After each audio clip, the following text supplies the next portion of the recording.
একটা ছোট ভাই আছে? হ্যাঁ। তারা কি লেখাপড়া করে? ভাই লেখাপড়া করে, বোন বেড়াইছি। কোন ক্লাসে পড়ে? ভাই মনে করেন অনেক পড়ে। তোমার বাবা মা বেঁচে আছে? মা নাই, বাবা আছে। বাবা কোথায় থাকে? বাবা আর একটা বিয়ে চলে গেছে। আরেকটা বিয়ে করে চলে গেছে? তোমাদের ভরণ পোষণ দেয় না?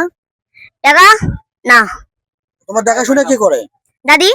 তোমার দাদি বেঁচে আছে? দাদাও আছে। তোমার দাদা দাদির কাছে থাকো? আর তুমি যে এই যে ময়মনসিংহ থেকে এখানে আসছো, কার আন্ডারে আসছো? মহাজন। মহাজনের নাম কি? বাবুল। এখানে তুমি কতদিন থেকে আছো কিশোরগঞ্জে? কিশোরগঞ্জে আসছি মনে করে 1 মাস হইতাছে। তুমি কতদিন থেকে এগুলো বিক্রি করো?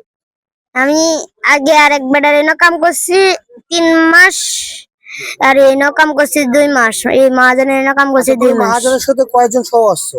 তুমি কি একাই আসছো? না, মহাজন 9 জন লোক আইছে। 9 জন কি তোমার তোমার সেম বয়সী? না, আমার চেয়ে বড় বড়। বড় বড়? তারা তারা কোথায় আছে এখন? তারা বেচে শেষ। তারা বেচতেছে? বেচা শেষ। তোমাকে কি দিন হাজিরি দেয় না মাসিক টাকা দেয়? মাসে কত করে দেয়? 5000। খাওয়া দাওয়া কি করায়? মহাজনে। যায় থাকা ফ্রি? সব কিছু ফ্রি। তোমার কি বাবা মা এখন খোঁজ নেয় না তোমার? মা নাই। তোমার বাবা কি খোঁজ নেয় না তোমার? না।